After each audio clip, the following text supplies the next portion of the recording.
உங்கள் மனதின் மகத்தான சக்தி குறைவாக பயன்படுத்தப்படுகிறது மற்றும் குறைவாக பாராட்டப்படுகிறது. உங்கள் வாழ்க்கையை ஒன்றிணைக்க அதிக சக்தியை செலவிடுவதால், அந்த ஆற்றல் உங்களுக்கு எவ்வாறு தீங்கு விளைவிக்கிறது என்பதை நீங்கள் கவனிக்க தவறிவிடுகிறீர்கள். உங்கள் மனசக்தியை வளர்க்க, உள் உணர்வில் ஈடுபடுவதன் மூலம் உங்கள் விழிப்புணர்வை அதிகரிக்கவும். உங்கள் அன்றாட நடவடிக்கைகளில் கவனம் செலுத்துங்கள். உங்கள் ஆற்றல் ஏற்ற இறக்கமாக இருப்பதை நீங்கள் கவனிக்கிறீர்களா? இது உங்கள் உள் உணர்வின் தொடக்கமாகும். நீங்கள் உணர்வில் ஆழமாகச் செல்லும்போது, ஒவ்வொரு ஆற்றலுக்கும் தொடர்புடைய உணர்ச்சியை நீங்கள் அடையாளம் காண முடியுமா? வாழ்க்கை சூழ்நிலைகளுக்கு நீங்கள் எதிர்வினையாற்றும் போது இது உங்கள் உள் சுயத்தை உருவாக்கும் ஆற்றலாகும். நீங்கள் இந்த செயல்முறையின் உரிமையாளர், மேலும் எந்த ஆற்றலை உருவாக்க வேண்டும் என்பதை நீங்கள் மாற்றலாம். எனவே இந்த உள் சக்தியை மீண்டும் எடுத்துக்கொள்ளுங்கள். உங்கள் உண்மையான சுயமாக இருப்பது உங்களுக்கான உள் இடத்தை வைத்திருக்க வேண்டும். அழுத்தம் மற்றும் எதிர்பார்ப்பு இந்த உள் இடத்திலிருந்து விலகுவதற்கான எடுத்துக்காட்டுகள். ஒவ்வொரு முறையும் ஒரு விரும்பத்தகாத நிகழ்வு நிகழும்போது ஆழ்ந்த மூச்சை எடுங்கள். உங்கள் எதிர்வினையை தூண்டுவதை உணர தளர்வு உங்களை எவ்வாறு நிம்மதியாக்கும் என்பதை நினைவில் கொள்ளுங்கள். நீங்கள் இதை நிர்வகிக்கும் போது, விரும்பத்தகாத உணர்வையும் விடுவிக்கலாம். உங்கள் பாதகமான ஆற்றல் வெளியிடப்படும் போது நல்ல ஆற்றலை உங்களால் உருவாக்க முடியும் என்பதை நினைவில் கொள்ளுங்கள். நீங்கள் சடங்கு கருவிகளை பயன்படுத்தினால், அவை உங்கள் பாதகமான சக்தியை குறைக்க தற்காலிகமானவை, மேலும் நீங்கள் உருவாக்கிய ஆற்றலை தடுக்க முடியாது. கஷ்டம், சிரமம் அல்லது துரதிர்ஷ்டவசமான நிகழ்வு காரணமாக, உங்கள் நாளையை எதிர்பார்க்க நீங்கள் கடுமையாக முயற்சி செய்து வருகிறீர்கள். முன்னேற்றத்தில், நீங்கள் ஒதுங்கி, கசப்பாக அல்லது வெறுப்பாக மாறுகிறீர்கள்.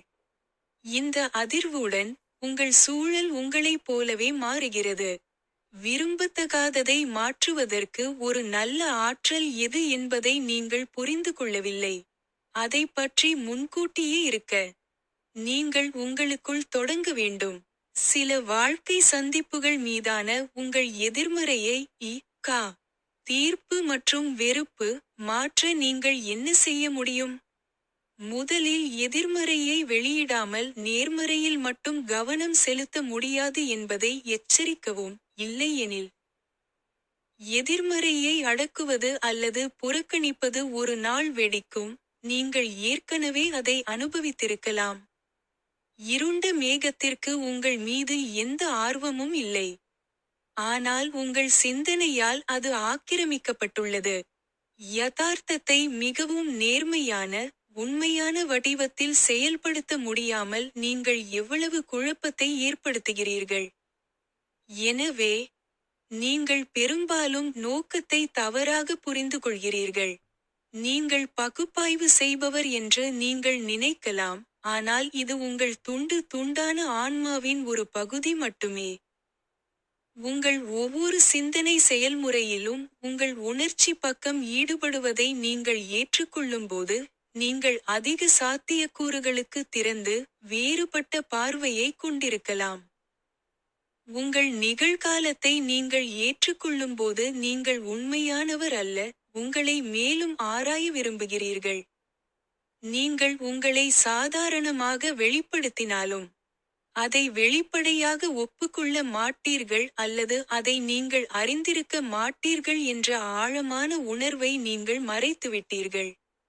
சில சூழ்நிலைகளில், உங்கள் எதிர்வினை இந்த ஆழமான உணர்வை மாறி மாறி வெளிப்படுத்துகிறது. இது ஒரு நல்ல தொடர்பு அல்ல, ஆரோக்கியமான வாழ்க்கையும் அல்ல. இந்த ஆழமான உணர்வு அநீதி, துரோகம் மற்றும் துக்கம் போன்ற ஒரு உணர்ச்சிகரமான காயத்திலிருந்து வருகிறது. நீங்கள் குணமடைய விரும்பினால், தைரியமாக குணமடைய உங்கள் கடந்த காலத்தை மீண்டும் பார்வையிட வேண்டும். நீங்கள் குணமடைய விரும்பவில்லை என்றால், நீங்கள் நேர்மையாக உங்களை நீங்களே கேட்டுக்கொள்ள வேண்டும். இந்த சுமையையும் ஒரு அதிர்ச்சியையும் கூட சுமப்பது மதிப்புக்குரியதா? நான் விரும்புவது உண்மையான மகிழ்ச்சியா,